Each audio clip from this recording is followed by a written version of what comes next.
Assalamu alaikum everyone. Hello, hello. I hope that you're all having a beautiful start to your Tuesday, that your day is going well and is full of all the blessings and happiness.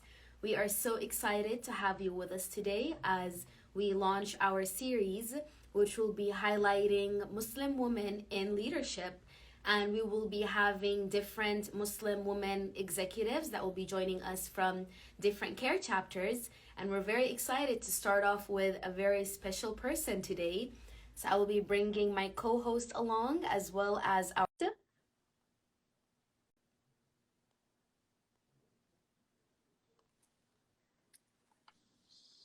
Assalamualaikum.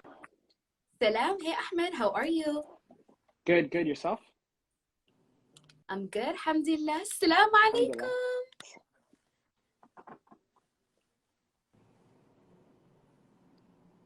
Did it lag for me or? Assalamualaikum. Can you hear us? I can hear you. Awesome, awesome. Assalamu alaikum. How are you? Wa alaikum salam. I'm good. How are you? We're doing good, alhamdulillah. Alhamdulillah. It's so exciting to have you here with us. I've been waiting on this conversation all day. You're just phenomenal in everything that we do, and we're looking forward to hearing all about you. MashaAllah. Thank you for inviting me. I've been waiting for it all day, and I wanted to make sure I got all the logistics right. So I called my daughter and said, what do I push and when? So it looks like I did the hard part. You got it. You're here. Thank you. Thank you. So as maybe we can... Oh, yeah, go ahead. So as Tartia was saying, CAIR-Arizona is doing this series where we're highlighting women in the community for Women's History Month, and we felt there's no better way than to highlight the women who are leading CAIR chapters. So this is our first one. We're partnering with CAIR Massachusetts, and I'll let Tartia introduce our guest for today. Okay, so Assalamu alaikum everyone, to all those who are joining. My name is Tartil Al-Imam, and I'm the Executive Administrator here at CAIR-Arizona.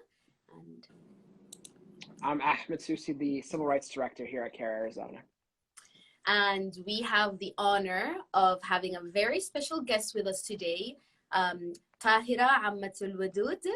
And I would love for you to kind of start us off by just giving us a brief introduction of yourself, and then just really tell us about who you are, the work that you've done, and yeah, you can take it from here. Wonderful. Well, welcome to everyone. My name is Tahirah Amatul-Wadud. I am in Massachusetts. Usually when people think of Massachusetts, they think of Boston, but there's more to the state than Boston. I'm in Springfield, and of course our chapter serves the whole state, and so we have a presence, you know, throughout. I am an attorney. I've been working in my own law practice for about 13 years, and I've actually been serving on the board of CAIR Massachusetts for almost all of its existence. And earlier this year, I took the role as the executive director after our founding executive director transitioned onto other opportunities. So it's very different to be here on the front lines doing the work as ED compared to being on a board in the role of oversight. But I'm very excited, and I know that I'm going to be able to help make sure that as Muslims, we contribute to all that is good in our country and in our society. So thank you for having me today. 100%. Before we jump into questions, I just wanted to say it's always good, you know, as I might be biased as an attorney, but I love to hear we got executive directors who are attorneys too, especially with the practice that you have, that you know, 13 years and everything. So I know Barbara's a great attorney at CAIR. Yes. To see both of you guys, you know, the Islamophobes should be worried in Massachusetts that That's CAIR right. Mass has two powerful attorneys there. Thank you, mashallah. We're going to do good things, inshallah. Inshallah.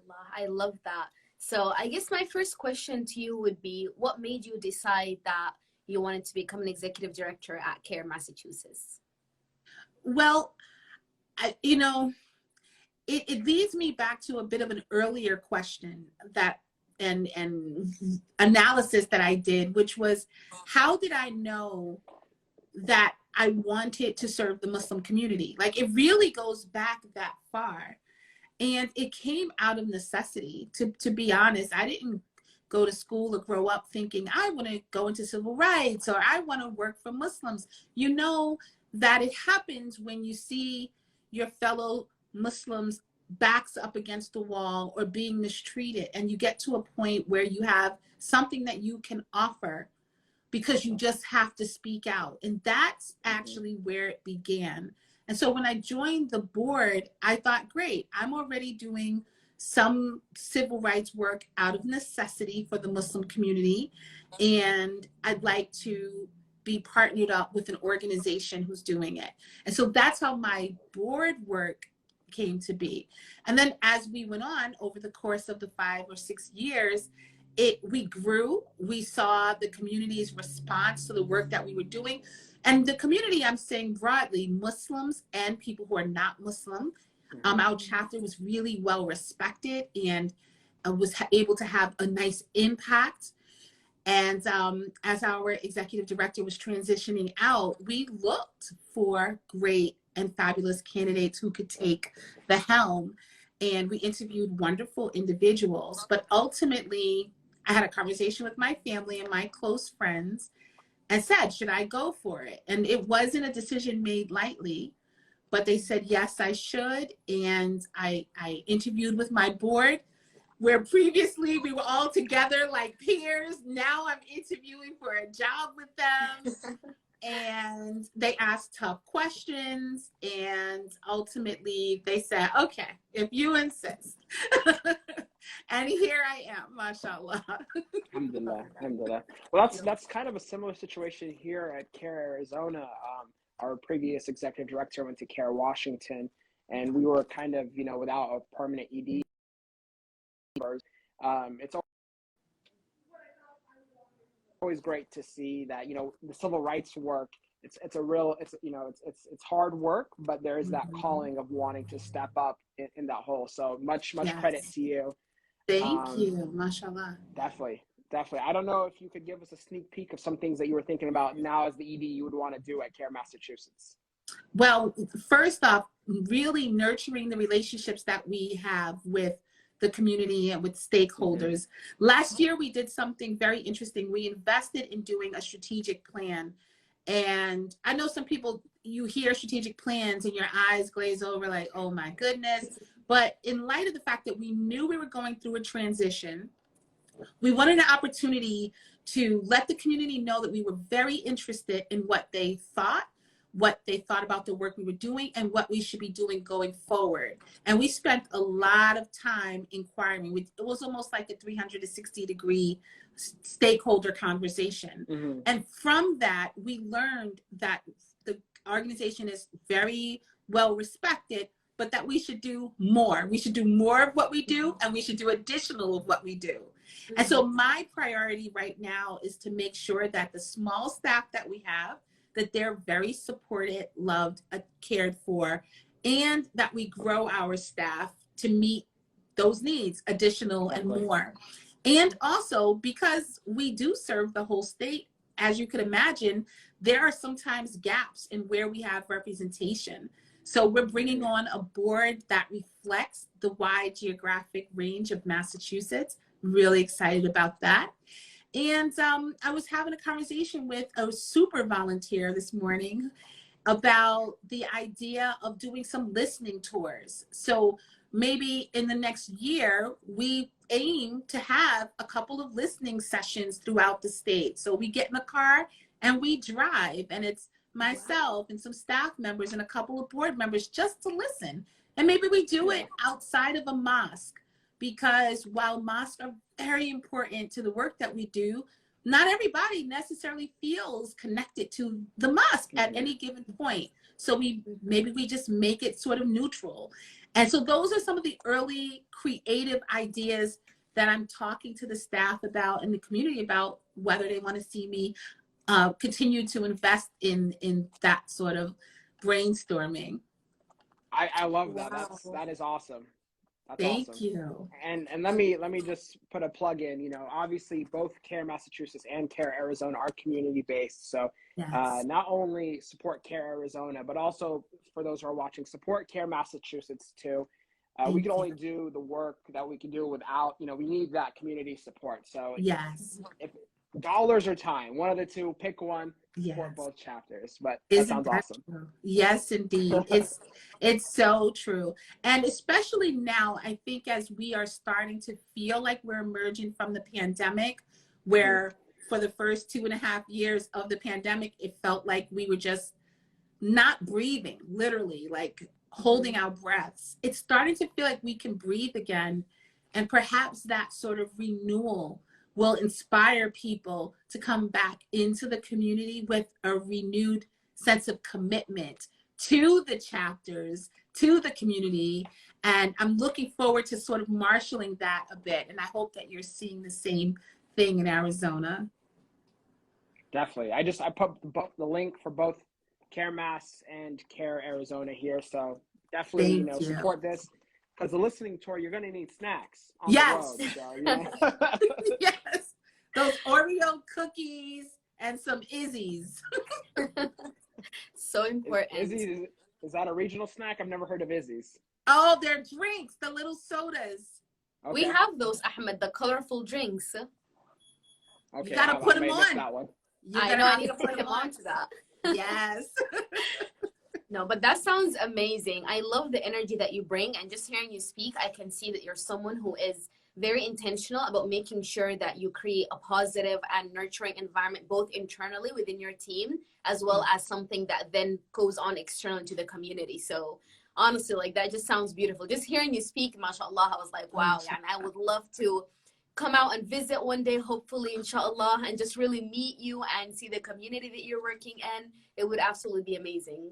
Oh, that would be. Make sure you let me know when you're coming so that we can do things and you can join me on these tours. I'm down for it. We're gonna make it happen, Right. inshallah. All right. Let me I want another question that I wanted to ask is your experience running for office. And when I found out that, you know, you ran for office, once again, so much credit to you, because one of the things I tell our community members is that yes, we must support, you know, as 501c3s, we must support candidates who, you know, are trying to improve civil rights, but at some time we need to stand up ourselves and be that voice. So for someone to actually put their money where their mouth, you know, put that in that position, that's definitely awesome. So can you tell us some about your experience running for office? Yes, I ran in a primary race against, well, who is now the fourth, probably the fourth most powerful person in Congress, in American government. He's the chair of Ways and Means. Yeah, so I challenged him in 2018. That was the same year that Rashida Tlaib ran, and Ilhan Omar, and Alexandria Ocasio-Cortez. That was what some people call the year of the woman. So I didn't succeed, and the primary would have been determinative. But what I will tell you is that representation matters. So what I did notice Mm-hmm. is that in the newspapers, first off, the media loved us. But what I realized that they loved was sort of the story, girl versus man, right? Guy versus girl versus guy, younger versus older, Mm-hmm. African American versus white, difference in power dynamics.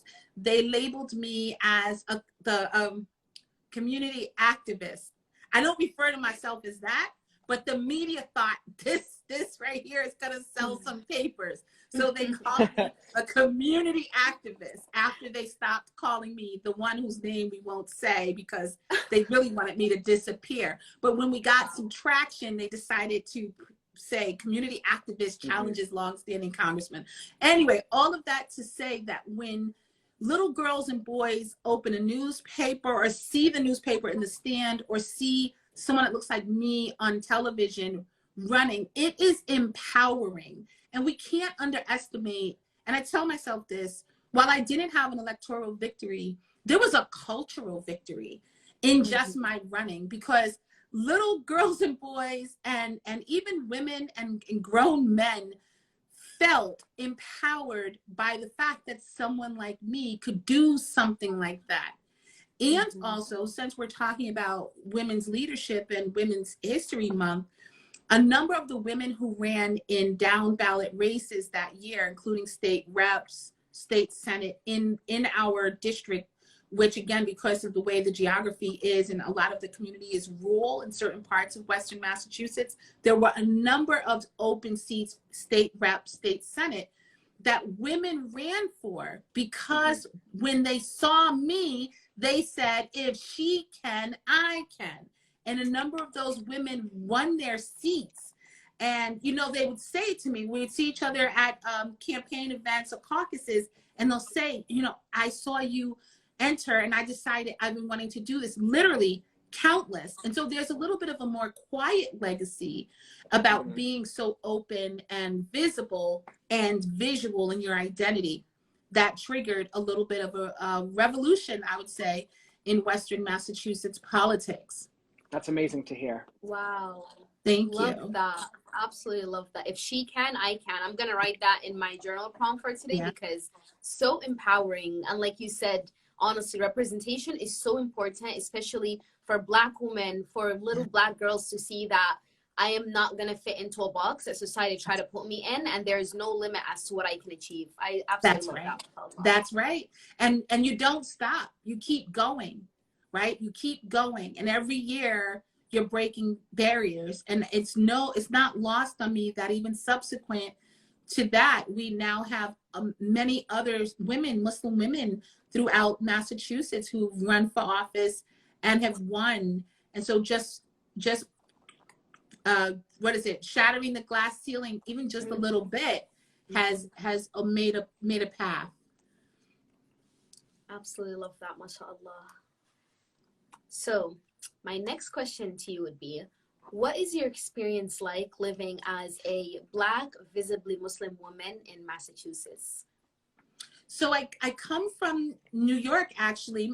My parents were African-American, as most of us are in my circle. We identify as people who trace their roots to the slave trade. And my parents became Muslim when I was 4 years old, and they really embraced Islam. When you ask them, because people will say, oh, why did your parents become Muslim?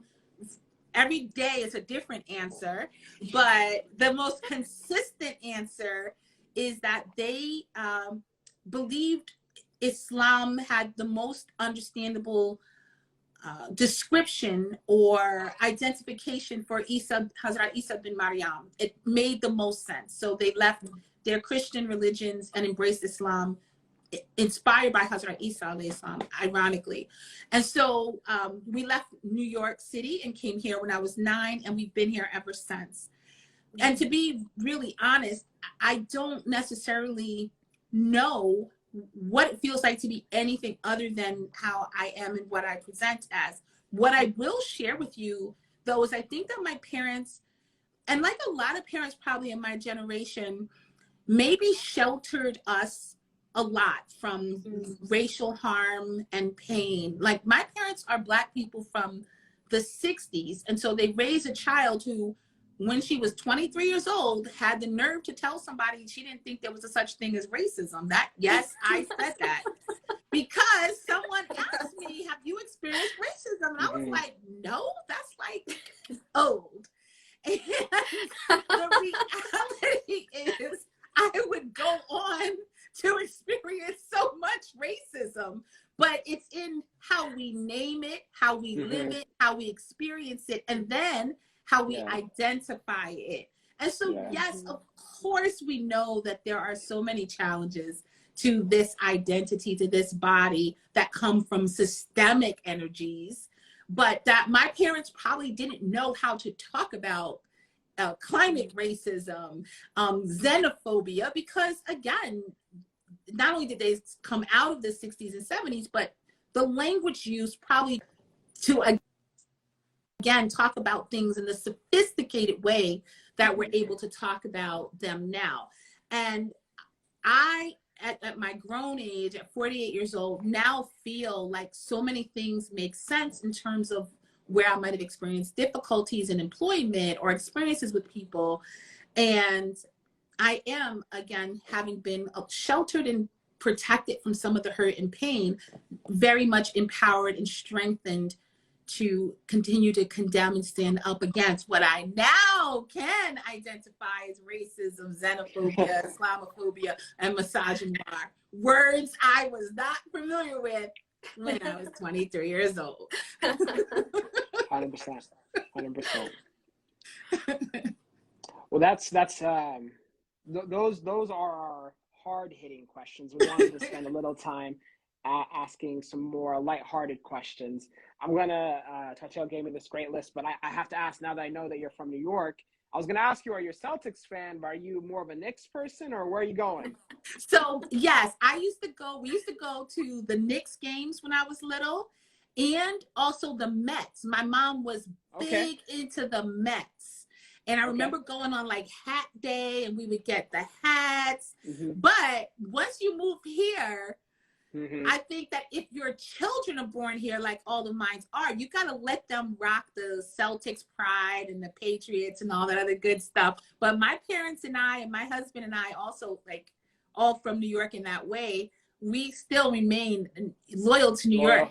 Yes. So what's your connection to New York? Well, so I'm one of those Arizona or California transplants to Arizona. So I'm Lakers. So I was about to wear my Laker jersey today, but I was like, I don't want to start beef. I don't want to start beef. That's right. People are really passionate about their home teams. Definitely. Especially Lakers, Celtics, you know? Yeah. That's fun. So I have a question for you. Sure. If you could have dinner with any woman, past, present, history, which is the same as past, I don't know, I repeated it twice, who would it be? Oh, that is a hard-hitting question. Of course, I would think about the mothers of al-Islam. I would think about Hazrat Khadija, Hazrat Aisha, Hazrat Fatima, and all of the strong and wonderful, influential Muslim women who helped to make Islam what it is, and just express my deep gratitude for their leadership. And I don't think that we talk about them enough, and not just in that moment, in that era, but even subsequent. I've considered it a bit of a hobby to look at African American enslaved Muslims and start to peel away at their story of bringing Islam to this soil. And while we know that our history has been suppressed in so many ways and on purpose, it is particularly sparse as it relates to the role of the women. And I long for the day that researchers start to uncover their stories as well. So who would I sit down with today and have lunch with? Any of those women that I've mentioned. And you know who else I really appreciate, and it sounds so cliche, but I would say Michelle Obama. And I would say that because of her extreme level of grace in dealing with attacks under fire in ways that only women and only women of color can experience, and maintaining her grace and her sense of presence and commitment to the cause is a beautiful modern day example of humankind. And I would love that. That's awesome. Thank you. That's a beautiful answer, actually. And I agree with you. I don't think we give enough ode to women in Islam who truly shaped up what it is to be able to thrive, especially like you mentioned in sectors like business and communication, public relation, like all these. If we really study and get to know our history and the roles that women in Islam played, like it's so much more than, yes, we have the nurturing aspect and the motherly aspect, but they were thriving in so many different aspects of society. You're right. And you know, my profession is that I'm a family law attorney, and sometimes we look at different concepts in family law, and there are elements of religious dictate. There's just certain things in it. If, for example, let me just give you an example. In a divorce, the judge gives you a divorce, but it doesn't become final for 3 months. So I say, oh, that's the EDOT period, right? And those who know.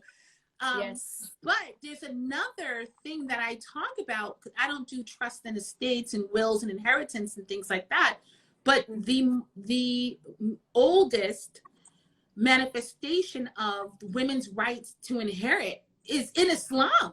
Like, forget religion, but just in terms of the history of finding a treaty relative to that.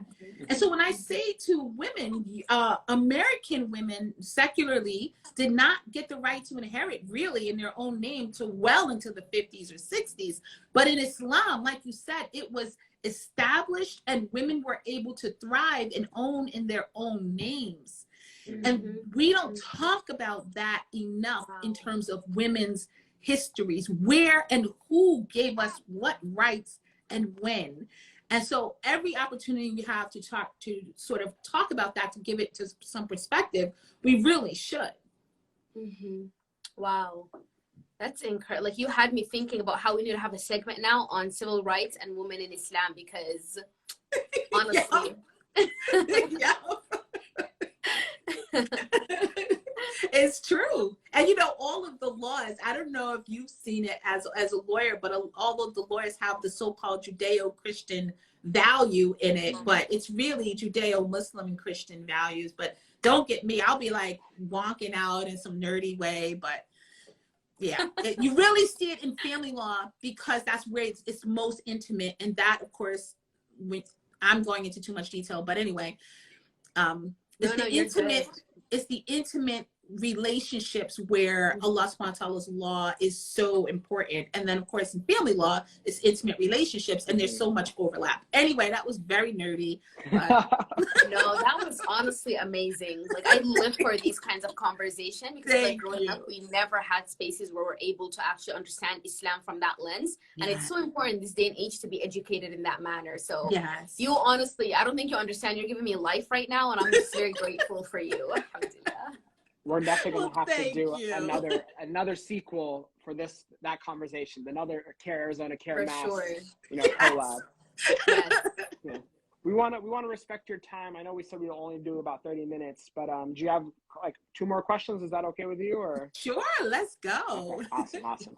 Well, so one of the things we wanted to talk about is looking into the future. So what are some challenges that women are faced today that you think are ways that, or I combined the 2 questions. So the first one is, what are some of the biggest challenges that women face today? So I'll ask you that one.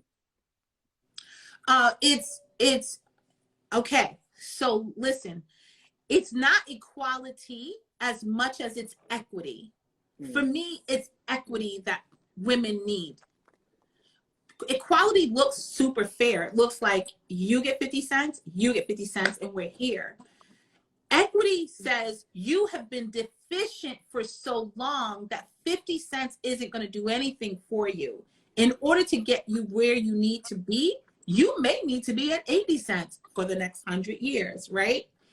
And so I'm very concerned that the messaging around what we need, and even from women, what we think we need, it shouldn't be equality, it should be equity. And that is based on a number of things, not the least of which is the pay gap, right? Like, the pay gap is easy because that's numbers. It's uncontested that a pay gap exists. I'm also deeply concerned about the roles of women in terms of the burdens that are put on us in terms of caring for children, caring for a home, working and going to school, and that work not being distributed evenly or equitably, right? I read something that said, don't fight over who does what work. Focus on who gets to rest and for how long. And I'm talking about in your homes. I'm talking about in your workplace. If someone's still working while you're watching the game and she's still in the kitchen and she's putting the kids to bed or she's up studying, we need to make sure that she's able to rest just like everyone else in the home, right? 100%. And that's a quality of life thing, because it's not sustainable for this generation and probably the generation before me to do the things that we expect women to do in the name of equality when so many things aren't equal in the foundation. So that's my greatest concern for the sustainability of women's mental health, financial health, and physical health. To do the great things that we need to be able to do, we need equity. That's my favorite word. So Yes. Love that. Absolutely. Tell me how it's No, coming I up think for you did you. such a great job breaking that down. Thank you. Tell me how you're using equity, and in what way is equity coming up in your conversations? do you want to go first, Tahirah, or would you like me? Sorry, my phone broke up a bit. Can you repeat that? How are you all talking about equity in your conversations, in your chapters, in your community? Why is equity important? Sure, I'll go. So for me, equity is, like you said, the true key to the past sins of our, in the civil rights world. So one of the things I tell our community is that to always, first of all, remember that just like you said, 2 generations ago, we didn't have the same rights that we have today, going to school, vote, everything like that. So we can't just be comfortable right now where we are. We also have to address why certain things are like this. So right now in Arizona, a lot of the biggest civil right that's being attacked is the right to vote. During the pandemic, we had a very easy, very safe, very secure mail-in ballot system. And because of the record turnout, certain politicians want to change it and make it much more harder. And one of the things that we're part of a coalition that does voting rights work, and as the Muslim representative, we need to energize our community. And sometimes it might not be as exciting as straight on like Islamophobia or, hey, we're having issues with law enforcement coming. It's going to talking to our community about, listen, voting rights impacts us. I understand maybe, the doctors in our community might not see it the same way as someone who doesn't have the resources to go to a voting center. Maybe their only way to vote is through the mail-in ballot. They don't, like you said, they got 2 jobs, they have to take care of kids. They don't have that flexibility or something. So we talk about, that fairness of equity. It's first of all, recognizing how hard it was just to get the right to vote. Second of all, are we all making sure we have the same capability to vote? And third, we got to fight hard to secure it. So that's so right. For me, that voting is where equity goes for me. I love it. Beautiful. And I think both of you mentioned something that really strong with me. It really does start with the educational aspect, because like you said, a lot of people do perceive equality to equal equity. So for example, someone can be like, well, I'm giving you the same exact opportunity. A mental image that came to mind that I saw across social media once is the starting point for 2 people. You can look at it and be like, yeah, they have the same starting point. But then you see, for example, as a Black woman, there are certain chains and things that are making her have to work 10 times harder than the white man next to her. So you can look at it and be like, well, you're starting from the same point. But then you really look at it and it's like, do you have access to the same services? Are you coming with the same baggage? One is coming with absolutely all sorts of privilege, while the other has to manage 500 things and still begin in the same way. So I love the focus on equity more so than equality, because like you said, one does actually thrive in justice and in making sure that people are being given the right kind of resources, while the other just, it looks from the outside like, oh, okay, well, what can you do? That's right. Even for both of you as visible Muslim women, right? The Islamophobia I face is not the same as the Islamophobia, the 24/7 Islamophobia you all face. So, when, like you said, when some people say, oh, I don't see that type of stuff, and it's not really the case, right? You guys have it much harder than us. So, like you said, equity right there. When we talk about how to solve it, first of all, we got to make sure we understand we're not all seeing it the same way. Oh, you guys are on it. You are on it. I love it. And it's refreshing. It's refreshing as Muslims to have these conversations openly and publicly, because we couldn't always do this. Right? It's beautiful. Absolutely. Definitely. And I think that's one of our vision here. One thing that I really want to foster, beginning within the Arizona community and then expanding throughout, is really making spaces for conversations that may make you feel uncomfortable. Yeah. Because just because it doesn't impact a certain group of people doesn't mean it doesn't exist for others. And that's something we're trying to be really intentional about in terms of bringing conversations about racism within the Muslim community, bringing conversations about the diversity of what it is to be Muslim, because for so long it's seen as just one way and one correct way to be Muslim, while Islam is a religion that molds in and plays out in such different ways depending on who you're looking at. And I think as a Muslim organization, we have to make sure that we're not only representative and catering to one type of Muslims, and we're not only sticking to what's comfortable or what has always been done, because just because it's always been done a certain way doesn't make it right.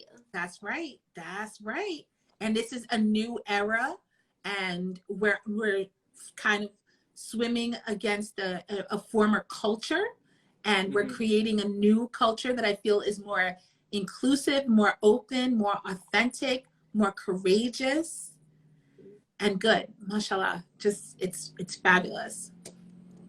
Well, you're fabulous, and I was about to say you're Thank you. courageous. I mean, running for office is something that's super hard, and you know, leading a chapter is definitely hard. So, yes, Massachusetts has a great leader, and you. I'm excited, and I'm very happy that you are our first guest on our spotlight. Thank you. Well, I appreciate it. Much. Thank you both for having me. It was a blast, and please come and visit sometime and hang out. But it was really great to meet you both in this way. Alhamdulillah, so glad we got to meet, and inshallah this is only the first of many more conversations to come. Inshallah. Thank you so much. Thank you. Have a beautiful rest of your day. You're very welcome. See you soon, inshallah. Thank you. You too. Assalamu alaikum. Wa alaikum salam. Bye. Bye bye.